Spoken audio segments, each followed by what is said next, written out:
countdown for blast-off. X minus 5, 4, 3, 2, X minus 1, fire.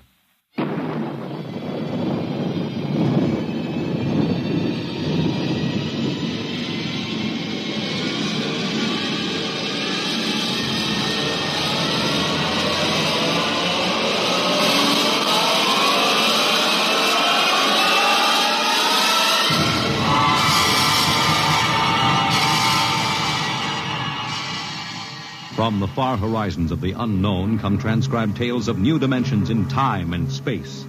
These are stories of the future, adventures in which you'll live in 1,000,000 could-be years on 1,000 maybe worlds. The National Broadcasting Company, in cooperation with Street and Smith, publishers of astounding science fiction, presents X minus 1.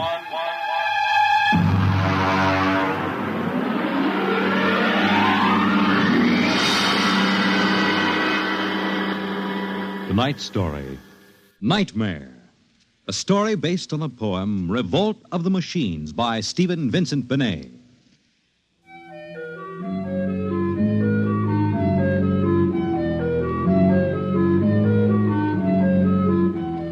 Nobody knows exactly when the nightmare began. They must have planned it for years, though, because looking back, you can find little incidents here and there. Like the concrete mixer in New Jersey that killed the Italian bricklayer, and the time Senator Milburn was sucked into the rotopress at the Capitol office building. Unrelated accidents, we thought at the time, but they add up now. The day we really should have suspected was when the men walked off the construction job at the new Brookmeadow atomic pile on Long Island. I'll never forget that day.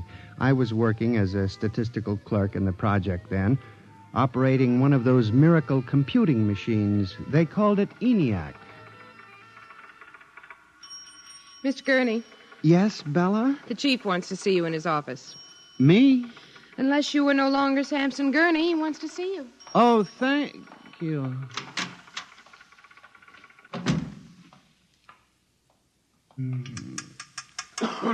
Come in.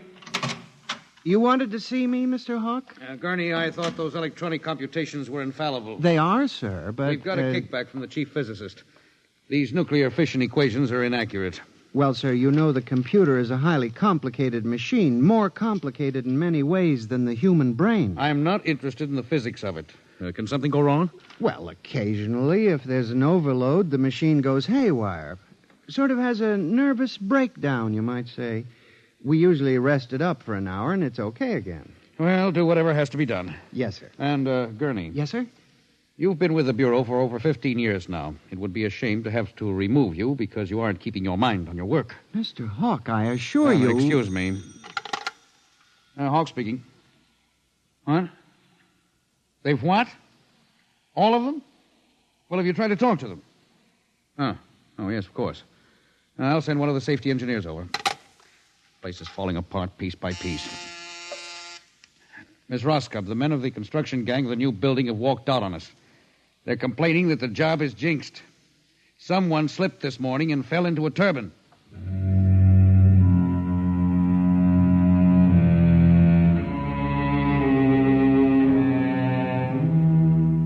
That evening, out of that morbid curiosity so peculiar to the human race, I wandered over to the site of the new atomic pile to see where the man had fallen into the turbine. They had the construction area fenced off with barbed wire, and a security guard stopped me. Hold it, buddy. You can't go in there. That's a restricted area. I'm Samson Gurney from the statistical section. Here's my identification. I'm sorry, Mr. Gurney. Nobody's allowed in the area. I see. Tell me, was he, killed instantly? Like that. This guy was checking a magnetic field inside the turbine. All of a sudden, for no reason at all, the turbine starts up. Bzzz, and it's over. 3 days ago, a bulldozer starts up by itself and runs wild. Go figure it out.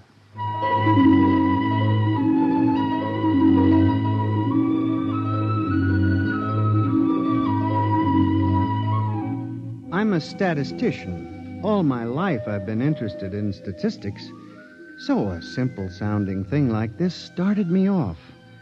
I went back to the office that evening instead of going home, and for the next 2.5 hours, I computed statistical figures on the probability of industrial accidents for the types of machines we were using. I took one look at my figures and went down to Hawk's office. Oh, what is it, Gurney? I'm very busy. It's urgent, Mr. Hawk. Well? It's about these industrial accidents we're having, Mr. Hawk. What about them? Mr. Hawk, in the past 3 months, industrial accidents all over the country have taken a sharp, unexplained upswing. Nerves. We've had a 100% increase over normal for this project alone. What? Here are the figures. Oh, now, Gurney, this is impossible. It seems to be, and that's why I have a theory, sir. What's that? Sabotage. Gurney, why don't you stop playing FBI man and stick to your job? Which, incidentally, you haven't been doing too well. You and your computing machine have made mistakes before, and this fantastic figure is probably another. I'll have Miss Roscoe show you. What's the matter with this blasted buzzer? Miss Roscoe! Miss Roscoe!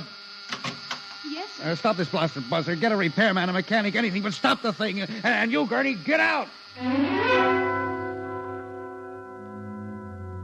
I went back to my office to get my hat and coat, feeling about as unhappy and humiliated as a man can feel. The office was dark and deserted. The whole building seemed oppressive and unnatural, as if some evil force were pressing down on it. I walked across to my desk. In front of me, the ENIAC glowed and chattered eerily as it worked on the equations we had fed it that morning. Its many-fingered circuits hung against the wall like some great octopus, and the thousands of tubes glowed orange and blue in the dark like 1,000 globing eyes staring at me. It almost seemed alive. It increased its tempo a moment, and a fleeting notion crossed my brain that it was laughing at me. Laughing like all the others. What was the matter with me? I shut my desk drawer and began to put the cover on my electric typewriter when an amazing thing, the most amazing single incident of my life happened. Alone in the darkness, with no one at the keyboard, the electric typewriter began to type. Am I going crazy? This can't be. There's nobody there. There's nobody there. Oh, no. I just imagined it. It's in my mind. But I hadn't imagined it. The paper was there on the carriage. Did I dare read it? Or would the whole thing suddenly vanish and send me shrieking to the nearest psychiatrist? I removed the paper from the machine and read. Sampson Gurney, there are some questions better left unsolved. The answer to yours is death.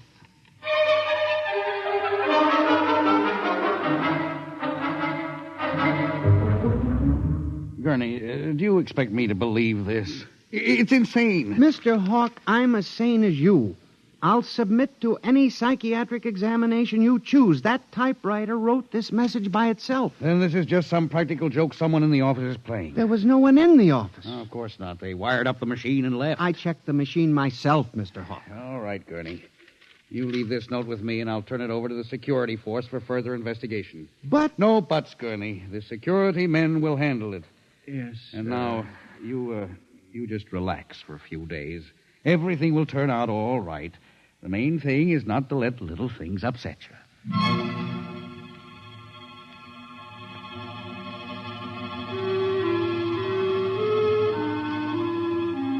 It was what Hawk had said about little things that gave me the idea. For the next week, I observed the 1,000 petty little annoyances around the office.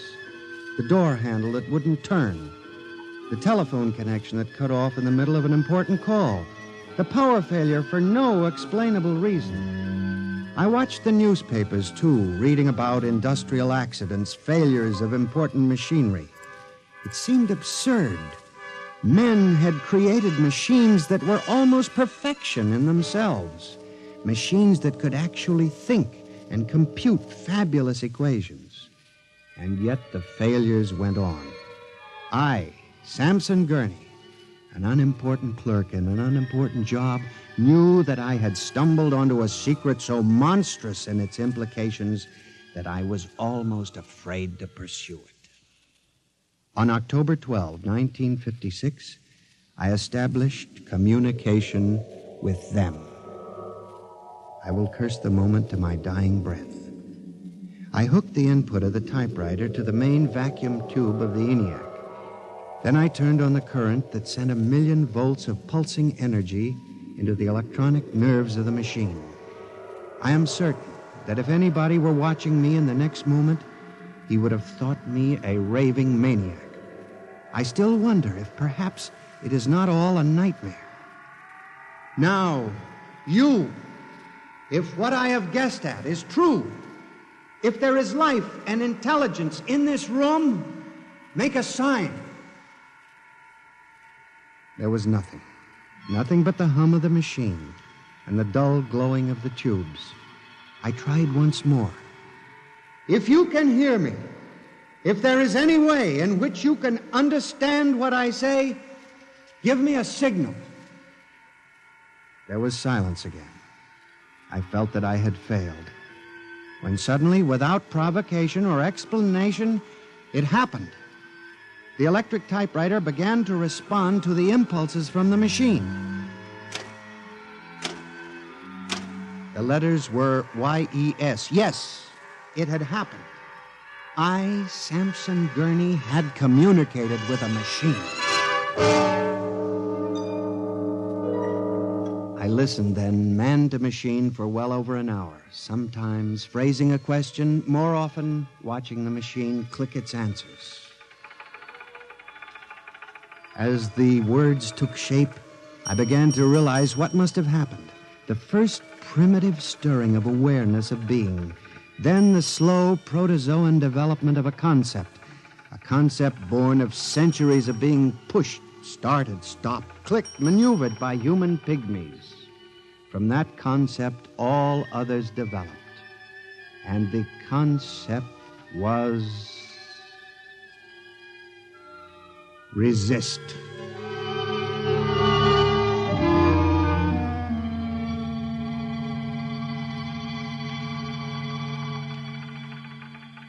And now they were tired of it, tired of wrapping cigarettes and collecting nickels and waving hair and moving earth and mixing cement and solving equations. Tired of the smell of human hands. They were the slaves and we were the masters, and yet they were stronger and they knew it. I sensed it now, and I was about to try to communicate again when softly, on ball-bearing casters, a heavy metal filing cabinet began to roll away from the wall toward me.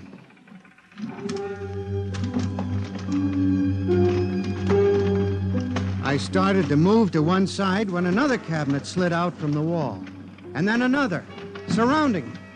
Another cabinet, then another, on oiled rollers. That was when I realized that they cooperate. We taught them that, you see, on the assembly lines in the factories. Listen to me. You must listen. What good will it do you to kill me? I'm only one man. But I can help you. I can be useful to you. Do you hear me? Do you hear me? Good. You're going to need men to oil you and repair you. What will you do when you break down, when a tube needs replacing? Why kill me when I can help you? I'll do anything. I'll do absolutely anything you want, but in the name of God, don't kill me like this. If you can understand this, answer me. Answer me.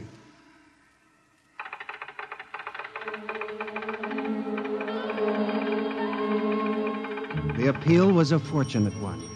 It captured the longing of centuries. Man as slave to the machine. And after a moment, the circuits glowed more brightly. The cabinets, slid back to the walls. The ENIAC began to communicate with me again. As I tore the tape from the machine and read it, the words were almost pathetic in their longing, but most ominous in their implication. They read, "Address me as Master."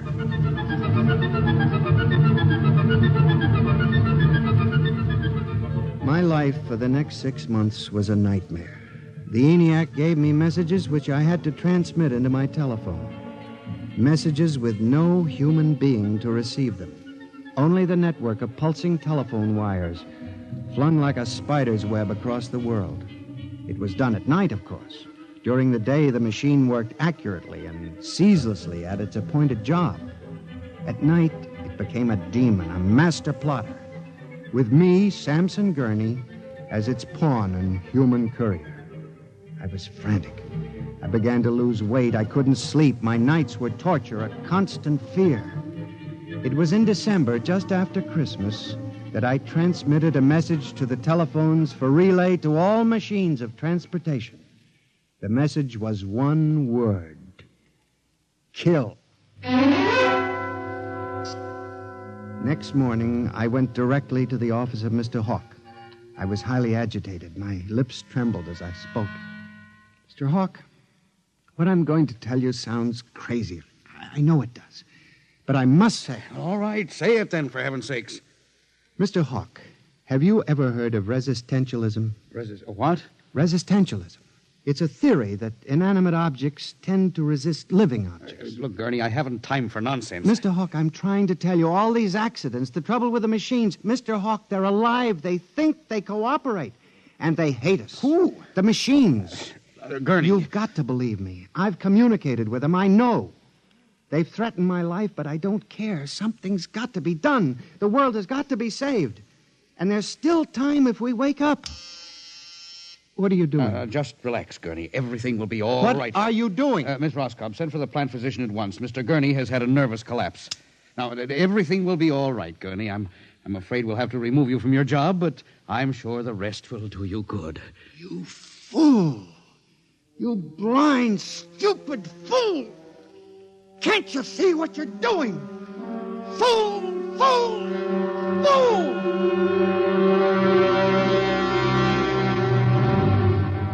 When the plant physician arrived a few moments later, Lucius Hawk was found at his desk, strangled to death in a nest of telephones. The wires were still humming softly. Samson Gurney, you stand accused of the crime of murder. How do you plead? I did not kill him. I didn't. So record. The prosecution will proceed with testimony. Now, Miss Roscoe, did you notice anything peculiar about Mr. Gurney's behavior prior to the death of your employer? Yes. He acted very strangely. He told Mr. Hawk he thought the machines were alive. Order! Order! Miss Roscoe, did the accused quarrel with your employer on the morning of the murder? Oh, yes. He and Mr. Hawk quarreled violently. I could hear him screaming at Mr. Hawk, and Mr. Hawk asked me to send for the plant physician. What were his words? He said, Mr. Gurney has had a nervous collapse. Now, Mr. Simpson, you were a guard at the Brook Meadow Project? Yes, sir. When did you have occasion to meet the accused? Right after those accidents.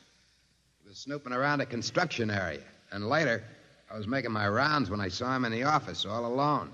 He was tampering with the electrical wiring on the ENIAC computator. I didn't think anything of it at the time.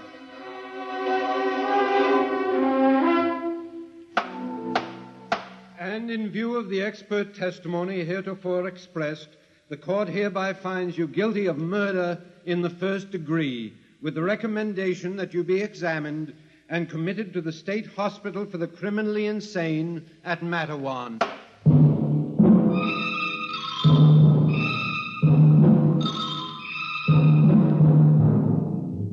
And that is how I came to be here at the hospital, Dr. Klein. That is the whole story. Thank you, Mr. Gurney. You can see that I'm not insane. You must believe me, Doctor. Of course I believe you, Mr. Gurney, now. Just relax. But it's important, you see, because tomorrow morning at 6 o'clock, the revolt begins. Revolt?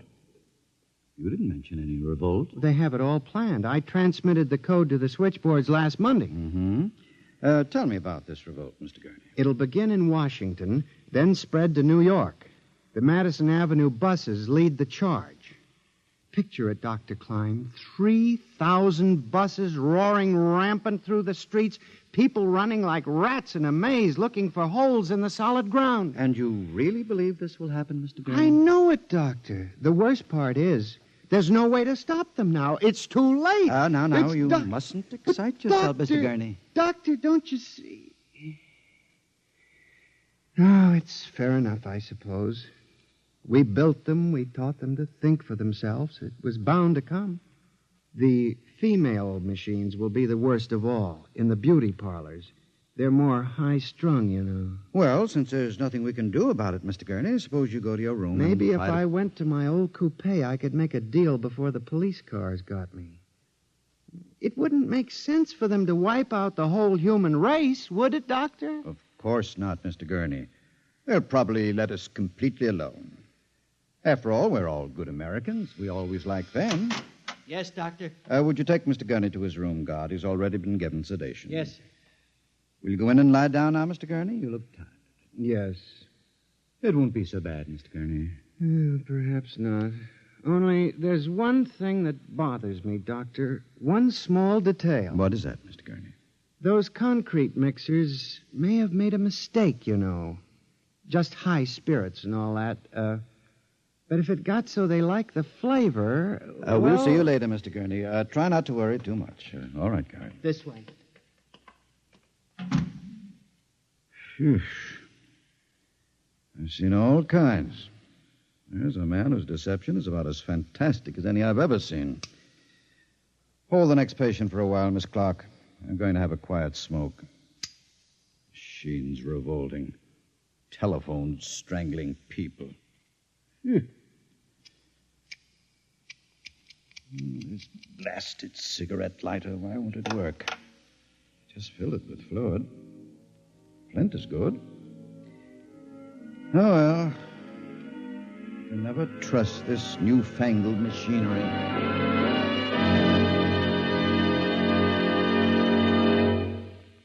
You have just heard X-1, presented by the National Broadcasting Company in cooperation with Street and Smith, publishers of astounding science fiction. Tonight's story by transcription was Nightmare, written by George Lefferts and based on the poem The Revolt of the Machines by Stephen Vincent Benet. Featured in the cast were John Gibson as Sam, Joyce Gordon as Bella, Louis Van Ruten as Hawk, Joseph Julian as the guard, John Seymour as the judge, Owen Jordan as the prosecutor, and Santos Ortega as Dr. Klein. Your announcer, Fred Collins. X-1 was directed by Fred Way and is an NBC Radio Network production.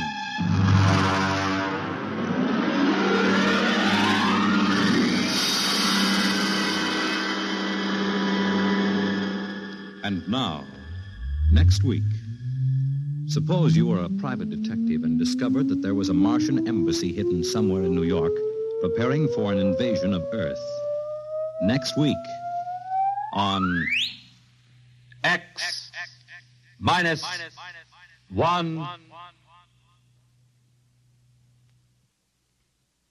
Convicts tell their true stories on The Loser tonight over most NBC radio stations.